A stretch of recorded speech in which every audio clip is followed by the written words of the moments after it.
สวัสดีครับกลับมาพบกันอีกครั้งนะครับวันนี้ก็ยังคงเป็นเรื่องของแบตเตอรี่ลิเธียมไอออนฟอสเฟตตัวนี้นะครับ48โวลต์180แอมป์ฮาวที่อัดเทคโนโลยีมาแบบจัดเต็มนะครับไม่ว่าจะเป็นเบรดแบตเตอรี่หรือสมาร์ท BMS นะครับสามารถดูการตั้งค่าผ่านมือถือได้นะครับวันนี้ก็เลยจะมาสอนการซิงค์ข้อมูลนะครับระหว่างตัวแบตเตอรี่เข้ากับมือถือนะครับเพื่อดูค่าพลังงานรวมถึงการตั้งฟังก์ชันต่างๆให้เพื่อนสมาชิกที่ได้สั่งซื้อไปแล้วสามารถที่จะติดตั้งลงโปรแกรมได้ด้วยตนเองนะครับไปติดตามรับชมกันครับเรามาดูวิธีการติดตั้งแอปพลิเคชันนะครับอันดับแรกให้ท่านไปที่ Play Store นะครับแล้วก็ค้นหาคำว่า JKBMS นะครับก็จะเห็นโลโก้ที่เป็นรูปเมฆนี้นะฮะท่านก็ติดตั้งได้เลยเมื่อมาถึงขั้นตอนนี้นะครับให้ท่านเปิดบลูทูธนะครับอันนี้คือบลูทูธนะฮะให้ท่านเข้าไปที่บลูทูธของท่านนะครับให้กดออนไว้และท่านก็กดปุ่มเปิดครับอนุญาตขณะมีการใช้แอปเท่านั้นนะครับเครื่องก็จะทำการสแกนนะครับหา BMS ที่อยู่ใกล้เคียงนะครับเราก็จะเจอตัว JK นะครับ B2A แล้วก็จิ้มไป1ครั้งนะครับนี่นะครับถ้าการติดตั้งครั้งแรกถ้าเครื่องถามหาพาสเวิร์ดนะครับทางร้านจะตั้งไว้ก็คือ1 2 3 4 5 6นะครับในการติดตั้งหรือบางครั้งก็จะเป็น1 2 3 4นะครับอันนั้นคือถ้าโปรแกรมถามหาพาสเวิร์ดนะครับทีนี้เรามาดูกันว่าเครื่องบอกสถานะอะไรบ้างนะครับนี่นะครับก็จะบอกโวลต์ของแบตเตอรี่นะครับซึ่งจะแสดงผลตรงกันกับที่เครื่องนะครับแล้วถ้ามีการต่อเข้ากับระบบชาร์จเจอร์นะครับตรงนี้กระแสแอมป์ชาร์จก็จะมีเพิ่มขึ้นนะครับแบตเตอรี่แคปาซิตี้นะครับ 184.0 แอมป์นะครับอันนี้ก็เป็นสถานะของแบตของเซลล์แต่ละเซลล์นะครับทั้งหมด16เซลล์นะฮะเราจะเห็นว่าถ้าตัวไหนที่มีค่าต่ำกว่าคนอื่นเขาก็จะขึ้นเป็นสีแดงนะครับระหว่างที่แบตเตอรี่กำลังทำงานอยู่ตัวเลขนี้ก็จะกระพริบไปตามเซลล์ต่างๆนะครับเพราะว่ามีการบาลานซ์เซลล์กันอยู่ตลอดเวลานะครับเรามาดูสถานะตัวต่อไปนะครับSetting Setting บอกอะไรบ้างนะครับบอกตัวแรกก็คือเซลล์เขานะครับก็คือจำนวนเซลล์ทั้งหมด16เซลล์นะครับแบตระบบ48โวลต์แบตเตอรี่ความจุ184แอมป์ฮาวนะครับบาลานซ์ณตอนนี้นะครับบาลานซ์ที่ 0.010 โวลต์นะครับคาลิเบรตโวลต์นะครับตัวนี้เราสามารถที่ถ้าเรามีแบตหลายลูกนะครับเราสามารถคาลิเบรตให้มันตรงกันนะครับโดยที่เราพิมพ์เข้าไปได้เลยนะครับว่าแบตตอนนี้อยู่ที่กี่โวลต์นะฮะการที่เราจะเข้าไปแก้ไขค่าใดๆนะครับในพวกนี้เราต้องมา verify password ก่อนนะครับเราจิ้มไป1ทีนะครับเครื่องก็จะถามหา password นะครับท่านจิ้มตัวเลข1 2 3 4 5 6แล้วก็ verify นะครับเห็นไหมครับถ้าถูกต้องก็จะมีปุ่มข้างหลังให้ท่านมาแก้ได้นะครับเช่นแบตเตอรี่2ลูกโวลต์ไม่เท่ากันนะครับหรือว่าท่านต้องการโวลต์ที่ถูกต้องท่านก็เอามิเตอร์ตัวมาตรฐานนะครับไปวัดโวลต์ณขนาดนั้นสมมุติว่าถ้าได้ 52.50 นะครับผมก็โอเค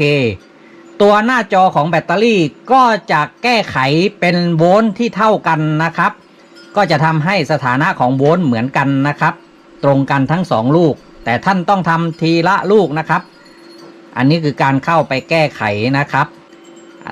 เมนูที่ซ่อนอยู่นะครับก็มีเซลล์โอเวอร์โวลต์นะครับร้านตั้งไว้ให้ที่ 3.60 นะครับก็คือแบตเต็มจริงๆมันอยู่ 3.65 นะครับแต่เราจะไม่ให้ชาร์จจนเต็มนะครับเดี๋ยว BMS มันจะตัดนะครับอันเดอร์นะครับ 2.650 นะครับอันนี้คือโวลต์ต่ำนะครับต่อเซลล์นะครับ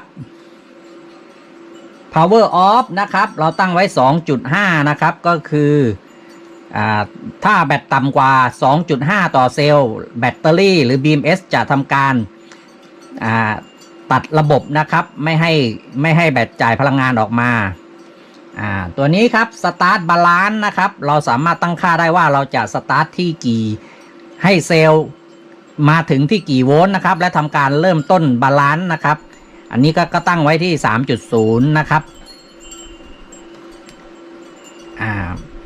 Max Balance นะครับเป็นแอมป์นะครับตัว BMS รุ่นนี้นะครับสามารถตั้งบาลานซ์ได้ที่ตัว BMS เองด้วยนะครับแต่ว่าในระบบเรามี Active Balance ร่วมด้วยอยู่แล้วนะครับดังนั้นจะช่วยกันเกลี่ยไฟให้ดียิ่งขึ้นนะครับ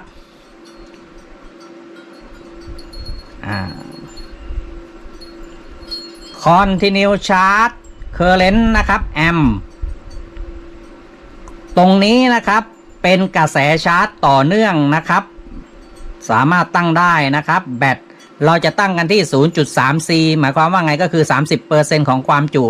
100 แอมป์ก็จะชาร์จที่30 แอมป์ถ้า200 แอมป์ก็60 แอมป์ดังนั้นตรงนี้เราสามารถที่จะเปลี่ยนค่าได้นะฮะให้เป็น50 แอมป์ก็ได้นะฮะเพื่อที่เวลาเราตั้งชาร์จเจอร์ไปแล้วนะฮะ BMS จะได้ไม่บล็อกนะครับตัวชาร์จของเรานะครับให้แอมป์มันเข้าเต็มที่นะครับอันนี้ก็เป็นอีกหนึ่งฟังก์ชันที่ท่านเข้ามาแก้ไขได้นะครับเพื่อให้แบตเตอรี่ได้รับการชาร์จเต็มที่นะครับContinue Discharge นะครับตัวนี้เขากำหนดไว้150 แอมป์ก็คือตามสเปคของBMS นะครับ BMS ตัวนี้เป็น 150/300 นะครับพีคที่300ต่อเนื่องที่150อันนี้เขาตั้งมาเต็มแม็กของเครื่องนะครับอุณหภูมินะครับ70 องศาถ้าเกิดข้างในมีตัวเซ็นเซอร์วัดอุณหภูมินะครับถ้ามีความร้อนของแบตเตอรี่สูงกว่า70ระบบจะตัดการทำงานทันทีนะครับอันนี้ก็จะตั้งค่าได้นะฮะมีความละเอียดหลายค่านะครับรวมถึงการตั้งค่าตัวความต้านทานภายในแบตเตอรี่นะครับเป็นมิลลิโอห์มนะฮะซึ่งตรงนี้เราไม่ต้องไปเซตก็ได้นะฮะเอาเป็นว่าเอาเฉพาะค่าหลักๆที่ผมแนะนำไปก็พอนะครับลองดูฟังก์ชันถัดไปนะครับ Control Modify Password นะครับท่านสามารถเข้ามาแก้ได้นะครับพาสเวิร์ดเก่าเป็นอะไรพาสเวิร์ดใหม่คืออะไรนะครับท่านแก้ไขได้โดยตนเองนะครับโรงงานกำหนดมา1 2 3 4 5 6นะครับแล้วท่านก็กำหนดใหม่แต่เมื่อตั้งไปแล้วห้ามลืมนะครับจะเข้า BMS ไม่ได้นะครับแล้วเดี๋ยวจะมีปัญหานะครับแนะนำว่าตั้ง Default ตามที่ร้านจัดส่งไปจะดีที่สุดนะครับเวลามีปัญหานะครับอันนี้ฟังก์ชันอะไรที่เราจะเปิดการใช้งานบ้างนะครับ Emergency นะครับตัวนี้เอาไว้กรณีฉุกเฉินนะครับเช่น BMS ตัดการทำงานไปแล้วนะครับให้เราเปิดขึ้นมานะครับเพื่อให้กระตุ้น BMS ขึ้นมาหลังจากที่ BMS ตัดไปแล้วนะครับกระตุ้นให้ BMS ขึ้นมาทำงานนะครับเพื่อที่จะทำการชาร์จแบตเตอรี่เข้าไปนะครับเติมไฟเข้าไปก็ใช้ฟังก์ชัน Emergency ได้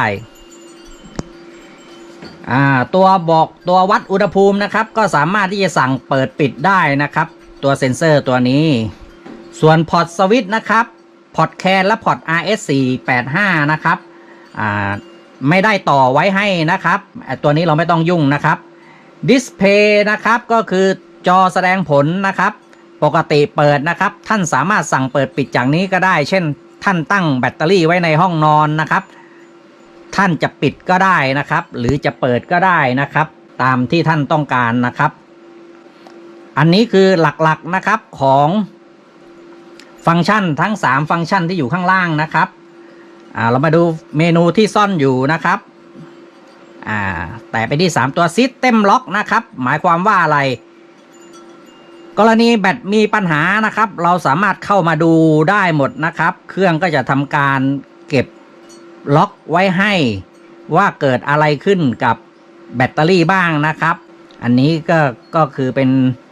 รายละเอียดของแบตเตอรี่นะครับมีการดิสชาร์จมีการชาร์จมีการโอเวอร์ หรือ BMS ตัดอะไรอย่างนี้เป็นต้นนะครับเราก็มาดูค่าสถานะต่างๆได้จากเมนูหน้า System Lock นะครับภาษานะครับท่านสามารถเลือกได้เฉพาะภาษาอังกฤษกับภาษาจีนเท่านั้นนะครับโอเคอันนี้ก็จะเป็นเมนูหลักๆนะครับก็จะทำให้ท่านสะดวกสบายยิ่งขึ้นนะครับในการเช็คสถานะของแบตเตอรี่ที่ท่านเปิดใช้งานนะครับอันนี้ก็เป็นอีกหนึ่งฟังก์ชันที่อยู่ในแบตเตอรี่ตัวใหม่ล่าสุดปี 2023 ตัวนี้นะครับสำหรับคลิปนี้ก็คิดว่าเป็นประโยชน์ต่อเพื่อนสมาชิกไว้พบกันใหม่คลิปหน้าครับสำหรับคลิปนี้ลาไปก่อนครับสวัสดีครับ